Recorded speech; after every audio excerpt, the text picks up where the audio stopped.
Hello everyone, this is your chapter number 8 Infrastructure of Indian Economic Development book for class 12th and by Ms. Divya Saraswat. Before that we have completed our 7 chapters. This is the 8th one. These are the learning objectives of this chapter. Now topics to be covered through this video are meaning of infrastructure, types of infrastructure, importance of infrastructure, state of infrastructure in India, health infrastructure. There was a component called energy infrastructure which was deleted in the syllabus of this session. That's why we are not going to discuss that here. Now, before proceeding infrastructure, have you ever thought that why some states in India are performing much better than other in certain areas? For example, if we are talking about the examples also, Punjab, Haryana, Himachal Pradesh are prosper in agriculture and horticulture. Maharashtra and Gujarat in industrial area. Kerala is popularly known as God's own country. Why? Because it has excelled in literacy, healthcare, sanitation, and all other activities. It's also tracked the tourism in the state. So it is all because these states have better infrastructure in the areas where they excel.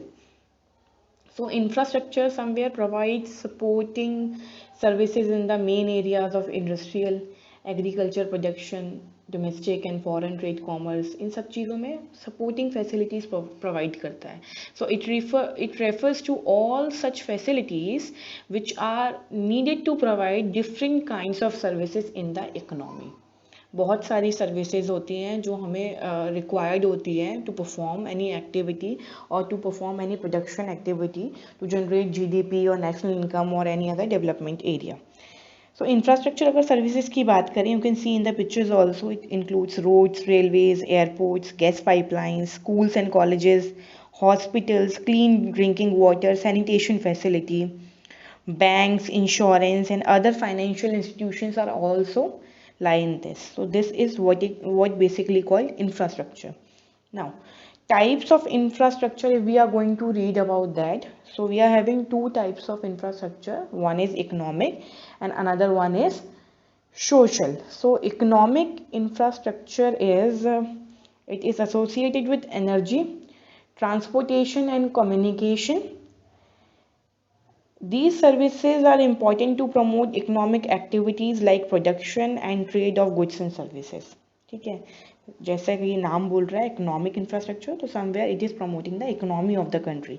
And social infrastructure की अगर हम बात करें तो it is associated with education, health and housing. Social infrastructure consists of all those activities which provide the quality of human resource. ये हम लोग already पढ़ चुके हैं ह्यूमन डेवलपमेंट में. तो बेसिकली वो सारे कंपोनेंट हमारे सोशल इंफ्रास्ट्रक्चर में आते हैं. Importance of infrastructure. इंफ्रास्ट्रक्चर की इंपॉर्टेंस कैसे है? पहली चीज़, it facilitate functioning of the economy. कैसे फैसिलिटेट्स करता है? Through agriculture, industry and service sector. ये सारे के सारे कहीं ना कहीं डिपेंडेंट है हमारे इंफ्रास्ट्रक्चरल फैसिलिटीज़ के ऊपर फॉर देयर ग्रोथ. इसी में से एक पॉइंट निकल के आया एग्रीकल्चर डेवलपमेंट. अब एग्रीकल्चर कैसे डेवलप होगा? The development of modern agriculture depends on the facilities like roads, railways, shipping, for transport of seeds and pesticides. अगर हमें मॉडर्न एग्रीकल्चर को अडॉप्ट करना है तो हमें ये सारी चीज़ें चाहिए होंगी और वो आएंगी कहाँ से? इन सारे इंफ्रास्ट्रक्चर की तरफ से. Next is economic development. Economic development कैसे देखेंगे? Infrastructure contributes to the economic development of a country both by increasing productivity and improving quality of life of whom people. ठीक है, लाइक दिस इकोनॉमिक डेवलपमेंट होगा. Dependence of industrial progress is on infrastructure facilities. कैसे? Industrial progress dependence on power and electricity and transport and communication. तो ये कहीं ना कहीं part है हमारे इंफ्रास्ट्रक्चर के. बेटर क्वालिटी ऑफ लाइफ, इसको हम हेल्थ के कंटेक्स्ट में देखते हैं, related to health, water supply and sanitation, having large impact reducing morbidity from major water-borne disease. What is morbidity? Morbidity means proneness to fall ill. वो कहीं ना कहीं रिड्यूस हो जाती है, आपकी बीमार पड़ने की जो अधिकता होती है वो कम हो जाती है. Now provide employment.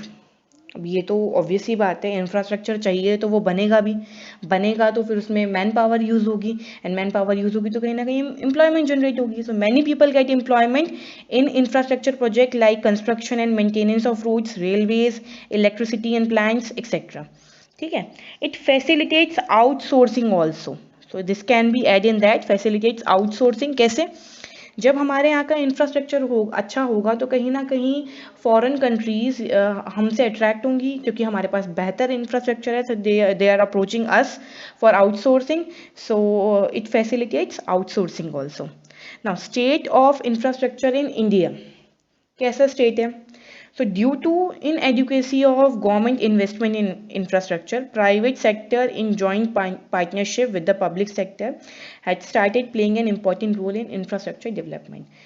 गवर्नमेंट के पास इतना फंड नहीं होता है, तो उसके लिए उन्होंने प्राइवेट सेक्टर को एज अ पार्टनरशिप के लिए लिया. तो private sector and public sector मिलके इंफ्रास्ट्रक्चर को डेवलपमेंट करते हैं.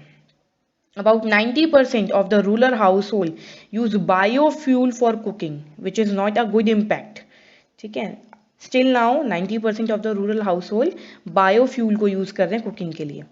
In 2001 only 56% of rural household had electricity connection, and tap water facilities is limited to only 24% of rural household, and 76% people आज भी हैं जो कि open sources के through हम पानी को पीते हैं, पानी का यूज़ करते हैं, वाटर को यूज़ करते हैं for drinking purpose.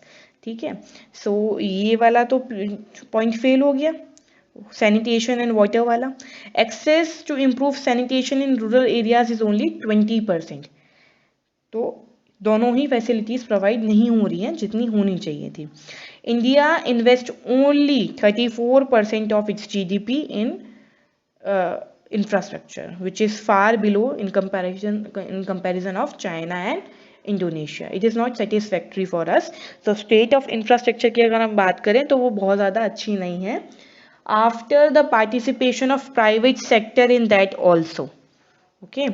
So now the health is a component of infrastructure. Health and energy हमारा कट हो गया है, deleted syllabus में है. So that's why we are not going to touch that topic. Now we are going to understand health तो सभी को पता है कि हम लोग अगर बीमार नहीं पड़ रहे हैं तो हम हेल्दी हैं, अगर हम इल कम पड़ते हैं तो हम हेल्दी हैं. बट अगर हम WHO की स्टेटमेंट के अकॉर्डिंग बोले तो health is a state of complete physical, mental and social well-being, not only merely the absence of disease or infinity. जो हम लोग सोचते हैं ना कि हाँ बीमार नहीं पड़ते तो हम हेल्थी हैं, नहीं. फिजिकल, मेंटल एंड सोशल तीनों एस्पेक्ट से अगर हम हेल्थी हैं then we are healthy. Overall growth and development of the nation. ये क्या है? अब हेल्थ के अगर बारे में हम बात कर रहे हैं तो हेल्थ कहीं ना कहीं ओवरऑल डेवलपमेंट करता है नेशन का. Health is related to overall growth and development of the nation. Next is improve the efficiency and productivity. अगर पर्सन हेल्थी है तो कहीं ना कहीं इम्प्रूव होगी उसकी एफिशिएंसी भी एंड प्रोडक्टिविटी भी. Health infrastructure includes hospitals, doctors, nurses, beds and other equipment required etcetera. Now why health infrastructure is important to us? To understand the health care provisions and mechanisms in the country. Okay. Now health services after independence. अगर हम independence के बाद की बात करें तो health services क्या थी? पहली एक चीज़ ये कि सेंट्रल काउंसिल ऑफ हेल्थ, अगर हम यहाँ से देखें this central council of for health and family welfare, ये डिसीजंस लेता है रिगार्डिंग हेल्थ इन इंडिया. ठीक है. Now health status of a great majority of the people is far from satisfactory comparative to China and other developed country. अगर हम health की बात करें एंड अगर हम हेल्थ को कभी भी मेजर करेंगे तो वही हमारे सारे पॉइंट्स हैं. Death rate, reduction in infant mortality rate, expectancy of life और डेडली डिसीजेस पे हमने कितना कंट्रोल किया है, या डिक्लाइन अंडर 5 मोर्टिलिटी रेट, मतलब 5 ईयर से कम. सो अगर हम डेथ रेट की बात करें तो death rate has come down from high as 27 per 1000 थी इन 1951. In 2017 it becomes 6.3. पर 1000, जो पहले कितनी थी 27 पर 1000। अगर हम reduction in infant mortality rate की बात करें तो इन्फेंट मोर्टेलिटी रेट क्या होता है, एक बार मैं दोबारा रिकॉल कर दूं, जिन referring to death of the infants up to 1 year of age, वो इन्फेंट मोर्टेलिटी रेट होता है।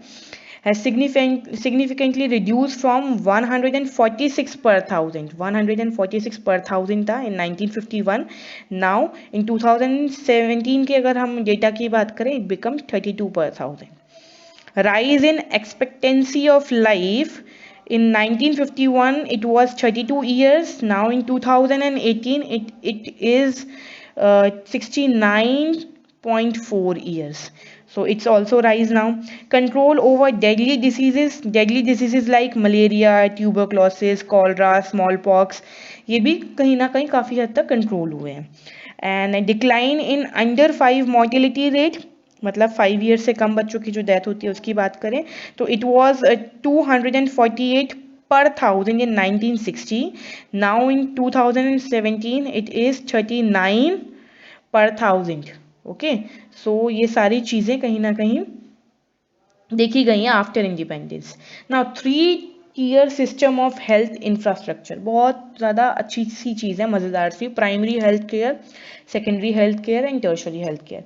प्राइमरी हेल्थ केयर में देखो ये आता है आपका प्राइमरी हेल्थ केयर, जैसे हमारे जब हम बीमार पड़ते हैं, हमें खांसी जुकाम हुआ है, थोड़ा सा बुखार हुआ है, तो हम क्या करते हैं अपने मोहल्ले के या अपने लोकेलिटी के जो क्लिनिक्स हैं उन पे जाते हैं, वो प्राइमरी हेल्थ केयर होता है।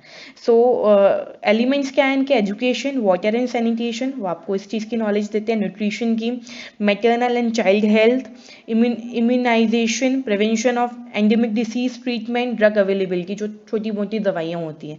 So these are primary health care centres जो आपको प्राइमरी मोटिव में आपको आपकी हेल्थ के लिए फैसिलिटीज़ प्रोवाइड करते हैं, ठीक है। इनके पास ज़्यादा इक्विपमेंट्स नहीं होते, they are having the basic equipments जो उनके पास होने चाहिए ना। सेकेंडरी पे जब हम आते हैं ना, तो सेकेंडरी पे थोड़ा सा ज़्यादा डेवलपमेंट दिख जाता है हमें। सेकेंडरी पे कैसे होता है, these institution upgraded compare to PHCs, ठीक है। इनके पास फैसिलिटीज़ थोड़ी सी एक्स्ट्रा हो जाती है, जैसे कि सर्जरी या ECG, एक्सरेज, ये they are located big town in district headquarters. Basically जिनके पास प्राइमरी हेल्थ केयर फैसिलिटीज़ के साथ साथ ये सारे इक्विपमेंट्स भी होते हैं, ये सारी मशीनरीज होती हैं, वो सेकेंडरी हेल्थ केयर में आ जाते हैं। Now come to tertiary one. Tertiary are the fully fleshed and developed hospitals जो हमारे होते हैं, जैसे अगर हम these are high end and fully equipped medical centres offering specialised medical facilities. जब हमारे पास हाई कोई हमें ट्रीटमेंट करानी होती है, उसके लिए फिर हम प्रॉपर हॉस्पिटल में जाते हैं, राइट। सो अगर हम बात करें जिसमें हमारा एम्स है दिल्ली में, जो है all India institute of medical science and new Delhi. Now PGI is your post graduate institute, जो कि चंडीगढ़ में है। This one is your PGI and last one is your NIMHNS, NIMHNS. What is it? It is your National Institute of Mental Health and Neurosciences. It is in Bengaluru. ठीक है. So these are the examples of tertiary healthcare. Now, role of private sector, as we discussed that government took role of private sector in health infrastructure. खुद से सोच के देखो, जहाँ जहाँ private sector का हाथ आता है तो वहाँ पर थोड़ा थोड़ा सोशल वो कम सोचते हैं। उनका मेन मोटिव होता है कहीं ना कहीं प्रॉफिट मैक्सिमाइजेशन, सोशल उनका कम हो जाता है, सोशल मोटिव। अगर हम प्राइवेट हॉस्पिटल्स या क्लिनिक की भी बात करें तो उनका जो स्ट्रक्चर होता है, ठीक है, that was very much high. So more than 70% of the hospital in India are run by private sector, पहली चीज़। Secondly, they control 2/5 of the beds available in the hospital. Nearly 60% of the dispensaries are run by same private sector. They provide health care for 80% of outpatients, जो बाहर के patients हैं, and 46% of inpatients. ठीक है, बाहर के जितने total 100% है उसमें से 80% को वो ट्रीट करते हैं एंड इन पेशेंट 100 में से 46% को वो ट्रीट करते हैं। In 2001 and 2 there were more than 13 lakh medical enterprises employing 22 lakh people. More than 80% of them are single owned, person owned, ठीक है, अगेन यहाँ पर क्या आया, प्राइवेट सेक्टर का रोल आ गया, and operated by one person occasionally employing a hired worker, एक पर्सन के ऊपर एक ही वर्कर होगा। सम प्राइवेट प्रैक्टिशनर्स, और अगर इनके ऊपर रेगुलेशन करने वाला कोई है नहीं इतनी ज़्यादा, तो some private practitioner are not even registered doctor, जिन्हें हम क्वैक्स बोलते हैं, उनकी डिग्री की रजिस्ट्रेशन भी नहीं होती है, ठीक है। So this is what role of private sector in India, अगर हम बात करें in infrastructure in India, we can say that. Okay, now since 1990 की बात करें, owing to liberalisation measures, many non resident Indian and industrial pharmaceutical companies जो भी हैं have set up state of the art super specialties hospital to attract India's rich and medical tourists. medical tourist मतलब surgeries वगैरह के लिए जो India में आते हैं, क्योंकि कंपैरेटिवली इंडिया चीप पड़ता है और हमारे पास स्किल्ड पर्सन है, ठीक है। सो और बहुत सारे ऐसे भी डॉक्टर्स हैं जो कहीं ना कहीं बाहर चले जाते हैं स्किल्ड होने के बाद। So these are the things in role of private sector. Now India system of medicine, जिसे हम ISM बोलते हैं, इसके अंदर बेसिकली 6 चीज़ें आती हैं, 6 सिस्टम्स इंक्लूड आयुर्वेदा, योगा, यूनानी, नेचुरोपैथी एंड ह्यूमोपैथी। ना यूनानी की बात करें, it is an Arabian medicine, ठीक है, जितनी भी अरेबियन मेडिसिन होते हैं वो यूनानी के अंडर आते हैं। नाउ सिद्ध is your body mind and spiritual, इस चीज़ के ऊपर फोकस किया जाता है। And neuropathy and homeopathy, basically आपके जो आपने पहले भी होम्योपैथी की दवाइयाँ खाई होंगी, वो वाइट गोलियाँ होती हैं जो, ठीक है। So these are the 6 systems include in ISM। At present there are 3,167 ISM hospitals, 26,000 dispensaries, and as many as 7 lakh registered practitioners in India under this. Indicator of health and health infrastructure, a critical appraisal की बात अगर हम करें, India has about 17% of world population, ठीक है, and it's bear a frightening 20% of the global burden of disease। मतलब अगर 100% total disease है तो उसकी 20% तो इंडिया के अंदर ही है। And what is GBD? GBD is an indicator used by expert to gauge the number of people dying prematurely, time से पहले, due to a particular disease as well as the number of years spent by them in a state of disability, ठीक है, owing to the disease। तो मतलब disease होने के बाद वो कितने टाइम तक उस चीज़ में सर्वाइव करते रहते हैं, उस चीज़ को भी ये मेजर करता है। In India more than half of GBD accounted for by communicable disease. Main चीज़ यहाँ पे क्या है, communicable disease. Half of disease जो हैं वो कम्युनिकेबल डिसीज़ हैं, such as diarrhoea, malaria, tuberculosis. Every year around 5 lakh children die of water borne disease. The danger of AIDS is also a looming large. और अगर हम India के expenditure की बात करें जो वो हेल्थ पे खर्च करते हैं, that is 4.7 of the total GDP, which is very much less. Urban, rural, poor and rich divide, हर जगह ये है। एजुकेशन में भी था, पॉवर्टी के भी चैप्टर में हमने बहुत अच्छे से पढ़ा, ह्यूमन कैपिटल फॉर्मेशन में भी मिला, अब यहाँ पर भी है। 70% ऑफ इंडियाज पॉपुलेशन कहाँ की है, रूरल में है। उसके बावजूद 1/5 ऑफ हॉस्पिटल्स हैं बस वहाँ पे प्राइवेट के, यानी कि 5 में से 1 हॉस्पिटल हमारा रूरल एरिया में, जबकि हमारी ज़्यादा पॉपुलेशन वहीं रहती है। Rural India has only about half of the number of dispensaries, 50% dispensaries मिलेंगी वहाँ पर। Out of 6.3 lakh beds in government hospital, रफली 30% are available in rural areas, जबकि वहाँ पे पॉपुलेशन हमारी 70% है। There are only 0.36 hospitals for every 1 lakh people in rural areas, whereas in अगर हम अर्बन की बात करें तो it's about 3.6 hospital for the same number of people. And states में कौन कौन से हैं, बिहार, मध्य प्रदेश, राजस्थान, उत्तर प्रदेश, जो बहुत ज़्यादा हेल्थ केयर फैसिलिटीज़ में लैग बिहाइंड है, ठीक है। दीज आर द 4 states जिनके नाम याद कर लेना, Bihar, Madhya Pradesh, Rajasthan and Uttar Pradesh. Now in health infrastructure the next point is of women's health. Women's health की अगर हम बात करें तो हमारे दिमाग में पहले स्टेक करता है the child sex ratio. So in 2001 it was 927, and अगर हम 2011 की बात करें वो रिड्यूस होके 914 हो गया. What was the reason? Growing incidence of female foeticide. Due to that ये जो सेक्स रेशियो है ओवर मेल, अगर हम बात करें कि 1000 लड़कों पर 914 girls in 2001 which was very low. 2001 से भी कम हो गया ये सेंसिस के अकॉर्डिंग. ठीक है. Now next is close to 3 lakh girls age below 15 years are not only married but have already born child at least once. More than 50% of married women in the age group of 15 to 49 years have anemia. And nutritional anaemia जो है वो caused होता है, मतलब किसकी वजह से होता है? Iron deficiency. और आयरन डेफिशिएंसी की वजह से ही अराउंड 19% ऑफ मेटर्नल डेथ्स होती हैं. So this is the condition of women health in our country. And conclusion, अगर हम इस चैप्टर की बात करें, हमारे लिए दोनों ही टाइप्स ऑफ इंफ्रास्ट्रक्चर की बराबर ज़रूरत है. Both economic and social is essential for development of the country. As a support system, it directly influences all economic activities and by increasing the productivity of factors of production. Factors of production भी increase होगा.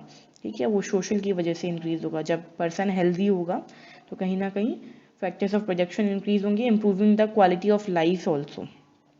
Inequitable distribution of institution and manpower. What does that mean? It means there is the existing health system suffers from inequitable distribution of institution and manpower. distribution equally नहीं किया गया है. Rural area में हमारी ज़्यादा population रहती है तो हमें वहाँ पर ज़्यादा डेवलपमेंट करना चाहिए हॉस्पिटल्स का कंपैरेटिव टू अर्बन वन. ठीक है, लेकिन यहाँ इक्विटेबल डिस्ट्रीब्यूशन नहीं हुआ है. प्रिवेंशन ऑफ कम्युनिकेबल डिसीज बहुत ज़्यादा ज़रूरी है हमारे लिए. ठीक है, increasing attention urgently needed for prevention for communicable disease. Poor sanitation facilities है हमारे यहाँ जिसको हमें इम्प्रूव करने की ज़रूरत है. Shortage of manpower. Even though India produces 12,000 medical graduate every year, still there is a huge shortage of manpower. So we have to look for that also. Malnutrition is a major threat, especially in case of children. And need for PPP. What does PPP mean? PPP means private public partnership. इसकी हमें और भी ज़्यादा ज़रूरत है. ठीक है, because alone private sector can not do everything in this field. So thank you very much for this watching this video. Thanks a lot.